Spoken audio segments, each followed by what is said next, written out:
para que las otras iglesias pues tomaran esa autoridad establecida por Pedro y Santiago y los demás apóstoles, ¿no? Entonces, no estaban esas normativas no estaban prescritas, por así decirlo. Fue primero una decisión magisterial. Claro. Entonces, si yo cierro los ojos y me voy al siglo I, yo estoy tomando en cuenta, perdón, yo estoy tomando en cuenta esa autoridad magisterial infalible, que Ok. Lucas, años después, porque primero es el hecho, el evento, ¿no? Primero ocurre el evento y años después, Lucas deja por escrito lo que ya se sabía por tradición de lo que ocurrió en ese concilio, por así decirlo. Entonces, si yo soy un cristiano pre-escritura de Lucas, no quedaría más como que a favor del catolicismo la postura de que el magisterio es infalible. Para nada. Para nada. Vuelvo y repito. El ¿Ok? problema el problema del católico es que no entiende la sola escritura, es decir, literalmente no la entiende, a pesar de que es tan fácil de entender, no la entiende. ¿Por qué razón es el concepto de sola escritura? No es porque nosotros creamos, y eso lo expliqué en el video hasta ahora, no es porque nosotros creamos que cuando el magisterio, es decir, el concilio del libro de los Hechos, capítulo 15, habló en ese momento, no era inspirado. Inclusive en el debate yo le coloqué el ejemplo a Santiago de que Dios inspiró para hablar a una mula. Ok, el problema es que esos ejemplos no dicen que el magisterio sea infalible todo el tiempo, porque Wow. vemos que luego ese mismo obispo Santiago lo vemos en Gálatas 2:11, es decir, vemos el relato de Gálatas 2:11, que ese mismo obispo Santiago obligaba a judaizar a tal punto que Pedro le tenía miedo a los de la circuncisión. Okay, y Pablo entendía que eso era un evangelio que era anatema, porque eran los judíos de Jerusalén los que habían traído ese evangelio anatema al libro de los Gálatas, el cual Pablo en el capítulo 1, versos 8 y 9, ¿verdad? Lo cataloga como anatema. Entonces vemos, por ejemplo, a Pedro en Mateo 16, primero siendo inspirado por Dios para decir, tú eres el Cristo, el Hijo del Dios viviente, y luego siendo inspirado por el diablo para decir, Señor, no te hagas eso, a tal punto que la primera vez Jesús le exalta, bienaventurado eres, hijo de Jonás, porque no te lo reveló ni carne ni sangre, sino mi Padre que está en los cielos. Pero después le dice, apártate de mí, Satanás, que me eres piedra de tropiezo. Cuando tú tienes algo por infalible, por una regla, significa que ese algo nunca se equivoca. Porque si ese algo se equivoca, entonces tú tendrías que tener otra cosa externa para ver cuándo se equivoca y cuándo no. Y no hay nada externo al magisterio que diga cuándo se equivoca y cuándo no. Ok, entonces ese es el problema del magisterio. En un mismo Pero, concilio, no, yeah, déjame argumentar. No me, okay. perdón. En un mismo concilio, en el concilio de Nicea, el concilio de Nicea decide que el Espíritu Santo solamente desciende del Hijo. Eso es un error. Que luego entonces, ¿verdad? Constantinopla resuelve, ¿ok? Se equivocó el magisterio ahí. Hay que resolverlo aquí, ¿verdad? Ok, entonces Constantinopla decide que el Espíritu Santo desciende del Padre y desciende del Hijo. Ahora, eso nunca va a ocurrir en la Escritura, porque la Escritura creemos que es infalible. El magisterio prueba de que no es infalible. Ahora, eso no quiere decir que el magisterio no sea inspirado en un tiempo X determinado. El problema es que tú no tienes ese problema con las escrituras. Tú no puedes decir, a ver, mira, el libro de Génesis es inspirado, pero el libro de Gálatas no lo es. Ahora, para el catolicismo, el Papa es inspirado o, perdón, es infalible solamente cuando habla ex cátedra. Si no habla ex cátedra, puede hablar literales burradas.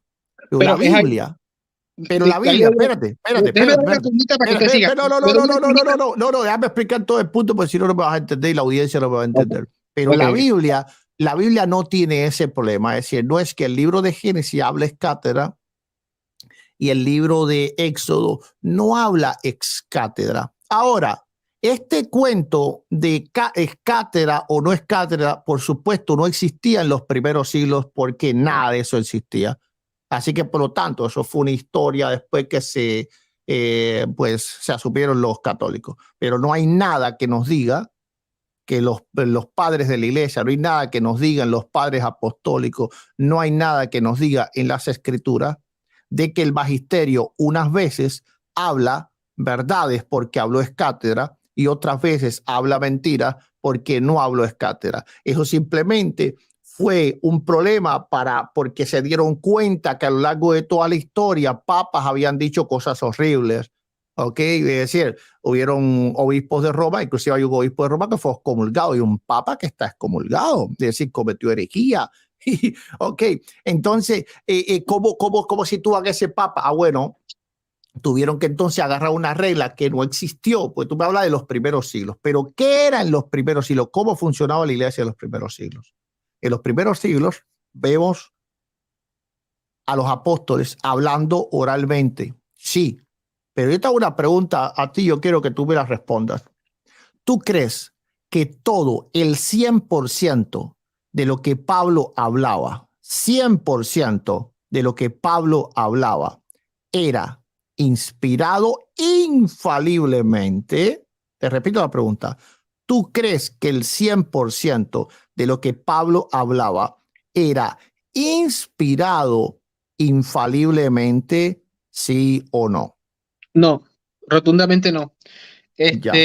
Voy a retornar cuando usted trae a colación Gálatas 2:11, el tema de Pedro y de Santiago con respecto a la hipocresía de comer con los gentiles. Sí, creo que ese es el pasaje, corríjame porque no lo tengo a la mano. Pero no hablo de Pedro, está hablando de Santiago que esta hora, ¿eh? Ya de No, Pedro pero hablamos la vez pasada. eh, no recuerdo haber hablado de Pedro con este tema, pero me Sí, refiero. claro. Sí, claro que hablamos un montón. Te estoy hablando de Santiago, no de Pedro. Ok, pero me refiero a que, por ejemplo, eso no fue previo al concilio.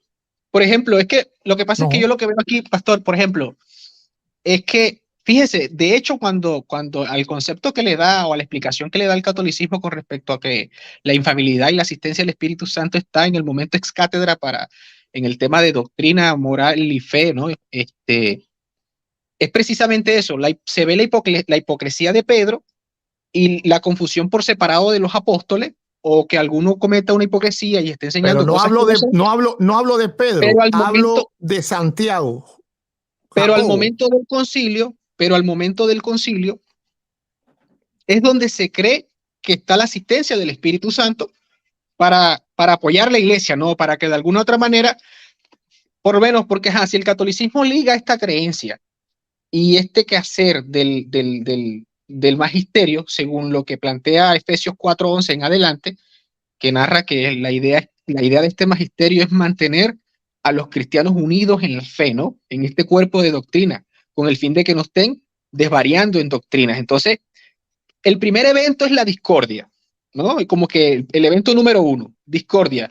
Yo creo A, tú crees B. Tú alas para tu lado, yo alo para el mío. Y somos cristianos, se supone que somos hermanos, ¿no? Y somos ortodoxos hasta cierto punto. Entonces, cuando llegó la doctrina y llegó una doctrina que lo antepone, uno cala para allá y otro cala para acá, esta discordia es lo que de alguna otra manera, o esta división, es lo que de alguna otra manera genera la necesidad de que la autoridad decida para acabar con la diatriba. Entonces, se aplica la creencia católica de que, ok, llamemos al concilio para definir, tal cual hicieron los apóstoles con el momento de los judaizantes, definir qué creer y qué no creer.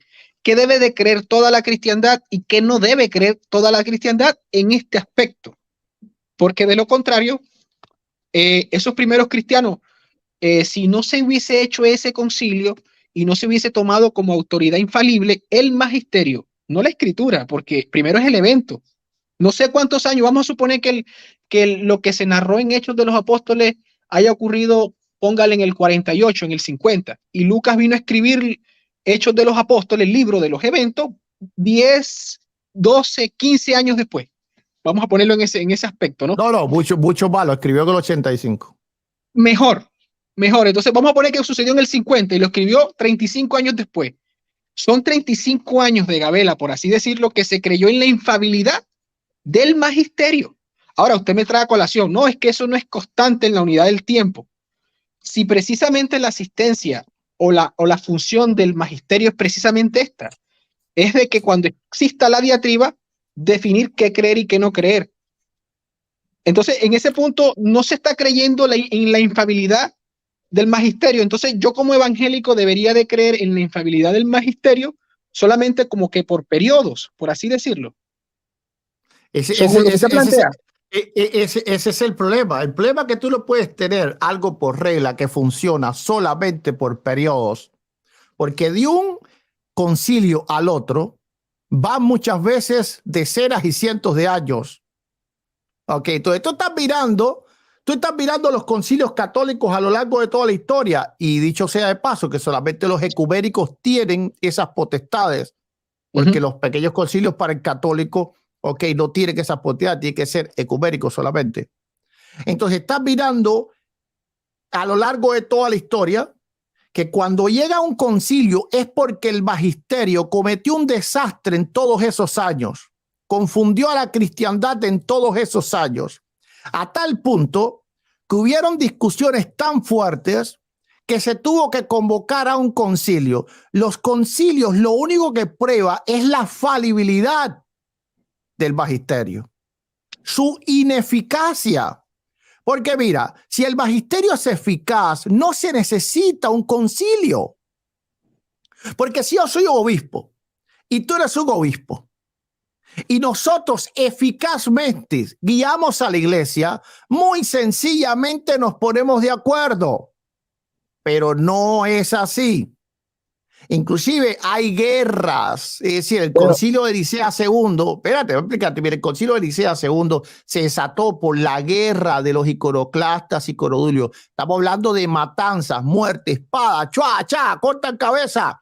Ok, entonces, ¿cómo es posible que se vea el magisterio como algo infalible si el magisterio fue el que hizo que se desataran esas contiendas? Porque tuvo que haber una parte del magisterio que enseña al pueblo de una forma y otra parte del magisterio que enseña al pueblo de otra forma. Ahora viene el propio magisterio y arregla los errores que el propio magisterio hizo.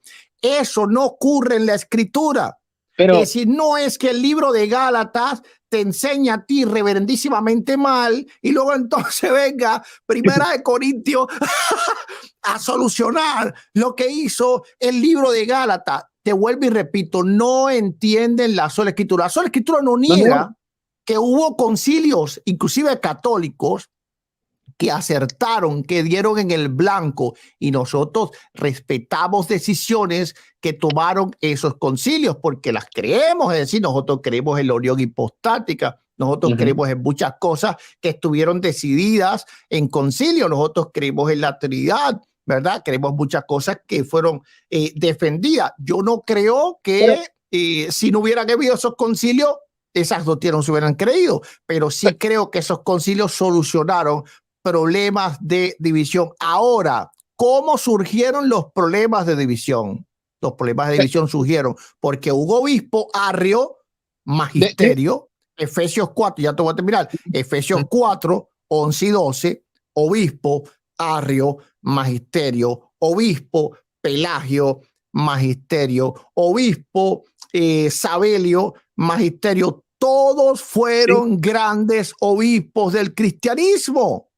Entonces, pero grandes obispos del cristianismo desterraron a la iglesia. Ahora, lo último te voy a decir, mira, entre un periodo histórico del magisterio, es decir, nota que el magisterio celebra, por ejemplo, un concilio, hasta otro periodo de la historia. Todo ese periodo de la historia, el propio magisterio confunde a la cristiandad. Entonces, ¿ese magisterio es infalible todo el tiempo? No, porque el magisterio no es tan solo cuando se reúne un concilio. Se supone que si se reúne un concilio, la cristiandad siga luego lo que dice ese concilio, pero no pasó. En Éfeso primero, la cristiandad, vamos a decir que defiende supuestamente la deidad de Cristo en referencia a que María era madre de Dios. Pero ¿qué pasó en Éfeso segundo, unos años después? ¿Qué fue lo que pasó? Todo lo inverso. Inclusive la Iglesia Católica no reconoce ese concilio, pero ese fue un concilio que se reunieron los obispos igual. El concilio de Éfeso II, tú lo puedes buscar, se considera el concilio ladrón. ¿Te imaginas que dentro del mismo concilio se mataron los obispos?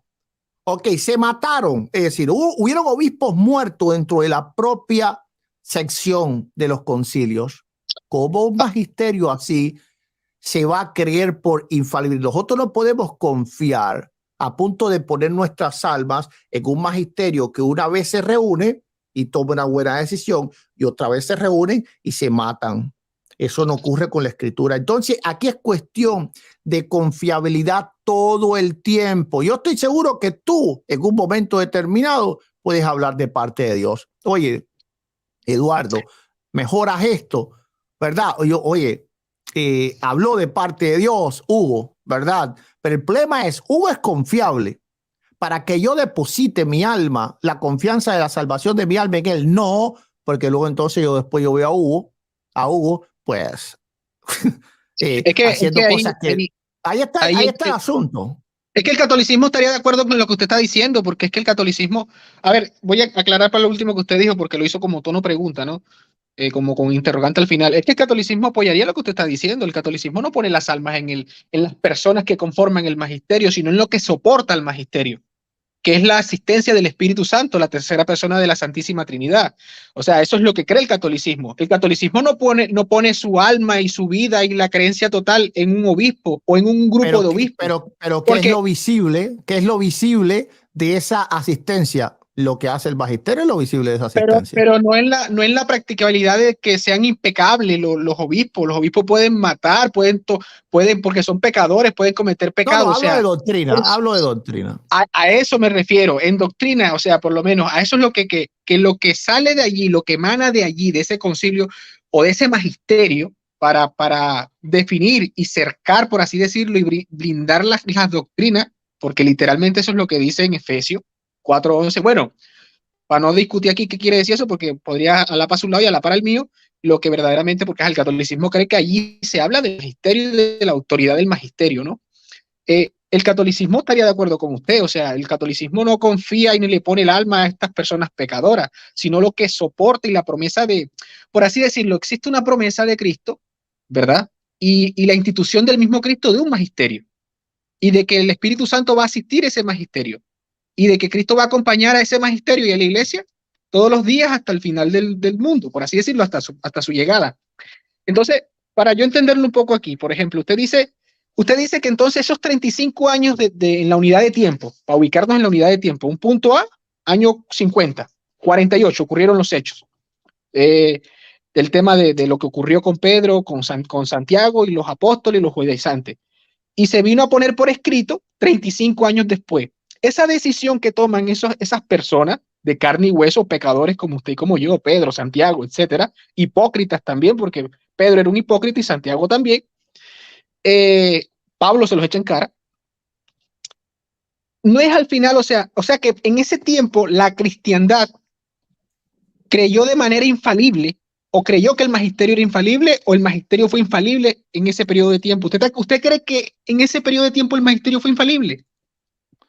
Yo no creo que la cristiandad lo creyó por infalible, porque de hecho se siguió pretendiendo que los gentiles judaizasen. Es decir, la Biblia prueba que la cristiandad no tuvo ese concilio por autoridad de ningún tipo. Hablo de un cristiano ortodoxo. Hablo de un cristiano ortodoxo. Sí, pero mira, si la cristiandad hubiese tenido por autoridad ese concilio, el problema de los judaizantes se hubiese acabado en la iglesia. Y el problema de los judaizantes, es decir, de los que pretendían que los gentiles judaizasen, nunca acabó, ¿verdad? Entonces, a ver, voy a terminar. Mira, termine. si tú crees que algo la iglesia lo tuvo por infalible, eso quiere decir que la iglesia lo obedeció. Ahora, ¿qué se puede probar de esto?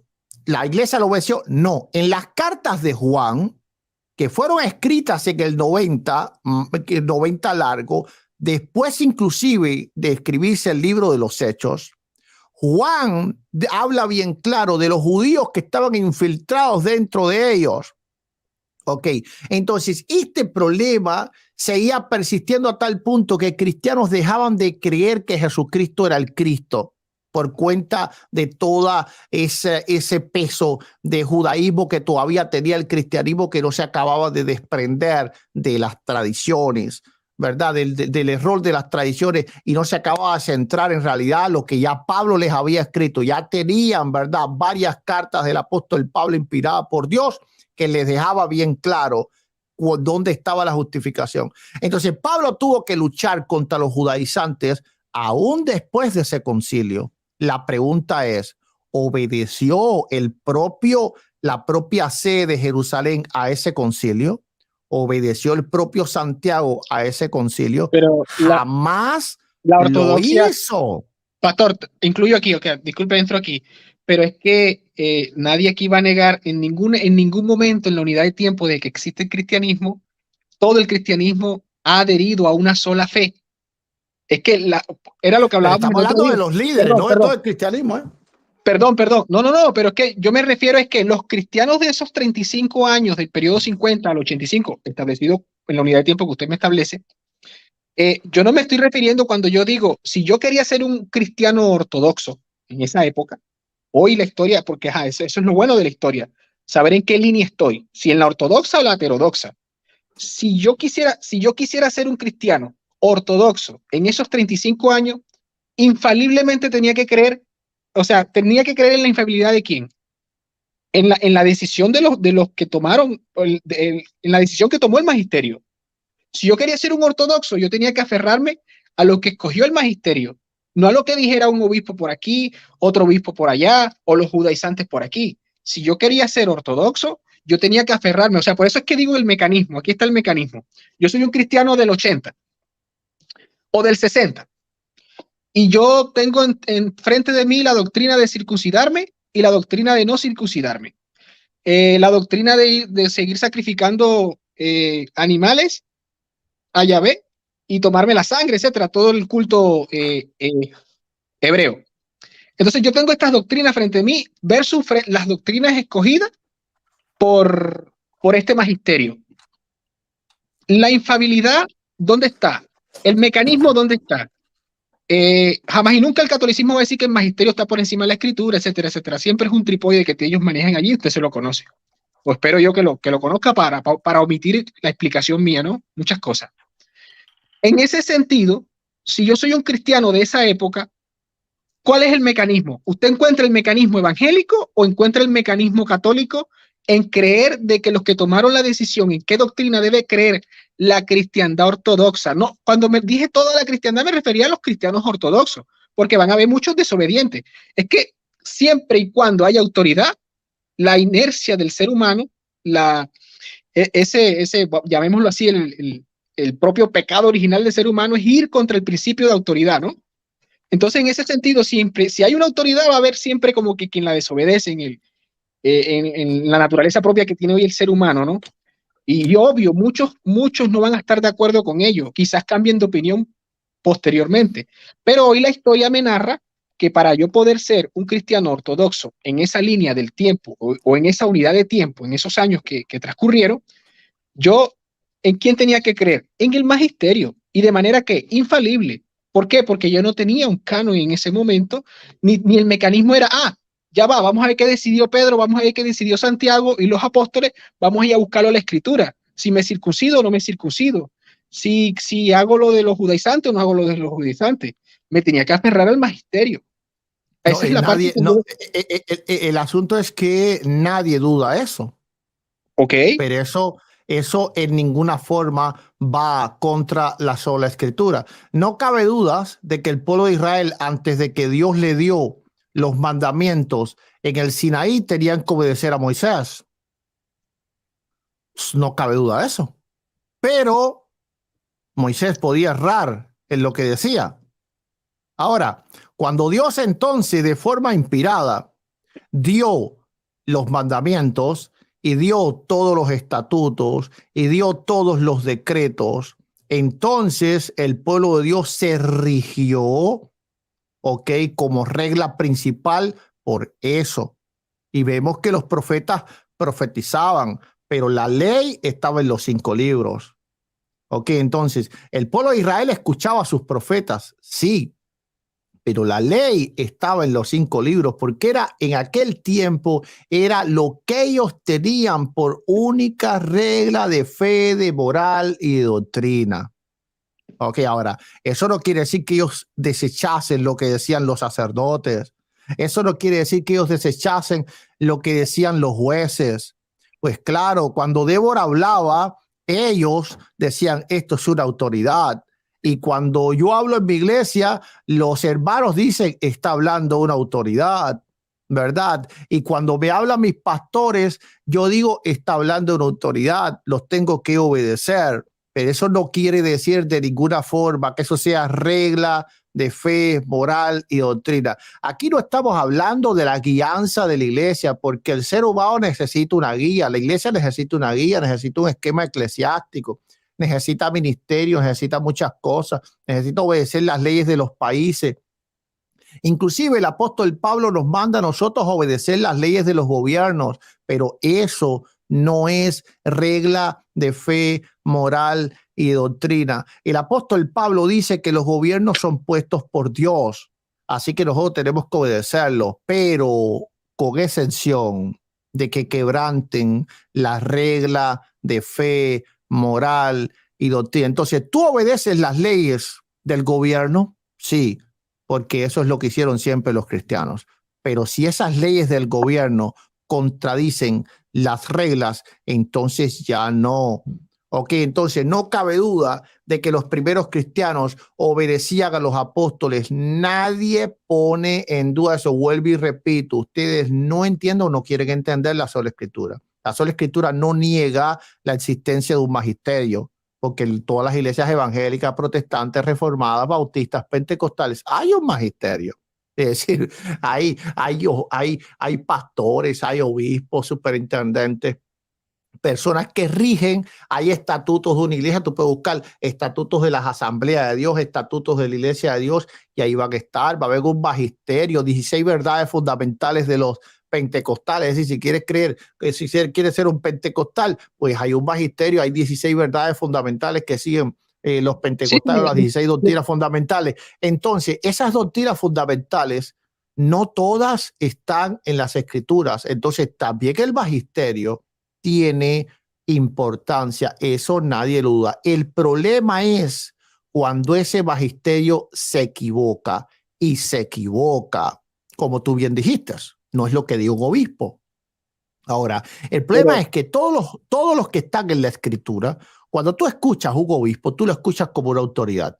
Y el obispo es parte del magisterio católico, el obispo es parte del magisterio católico. Si está en comunión con el papa, es parte del magisterio católico. Inclusive el obispo puede decretar verdadera una aparición, porque yo he leído el magisterio católico. Ok, es decir, pero solamente una pastor, vocación puede, espera, solamente una vocación puede ser estimada si el obispo la prueba. Así que el obispo tiene potestad magisterial católica, sí tiene potestad magisterial católica. Pero como tú bien dices, el obispo se puede equivocar. Entonces, al magisterio se sigue entendiendo que se puede equivocar. A la Biblia se sigue entendiendo que no se equivoca. Y vuelvo y repito, el problema es que para que tú tengas una regla, esa regla tiene que ser inequívoca en todo tiempo. Mira, primeramente, la Biblia es inamovible. Voy a sacar una grafiquita aquí No, rápido. antes de la gráfica. Antes que siga, para que tú me entiendas la idea. Patrón, pero sería bueno que me diera chance por lo menos. Yo te estoy dando chance para hablar. Literalmente creo que te has tomado más tiempo que el mío. Te voy a contar el tiempo a partir de ahora. Mira. Ok, mira esto, mira esto, okay. Mira. Aquí tenemos, ok, la Biblia, ok, y aquí tenemos la iglesia, que vamos a poner la iglesia, que sería el magisterio. Bien, ok. La Biblia es una línea inamovible porque ya son 66 o 73, según la iglesia que sea, pero siempre se va a mantener igual. La iglesia, pues,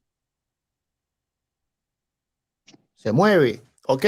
¿Por qué se mueve? Porque hay cismas, hay cosas, pero la Biblia se aprueba una doctrina, se niega otra, se estima de que ya las mujeres que abortan pueden confesarse, ese pecado se puede perdonar. Ahora, hace 50 años atrás era literalmente imperdonable. ¿Ok? Es decir, muchas mujeres se fueron para su tumba católicas pensando de que la iglesia no las perdonaba por lo que hizo, pero mira, ahora las que viven ahora, pues la iglesia católica, el magisterio determina que sí, que se pueden perdonar. Ahora, cuando la escritura te dice que un pecado es imperdonable,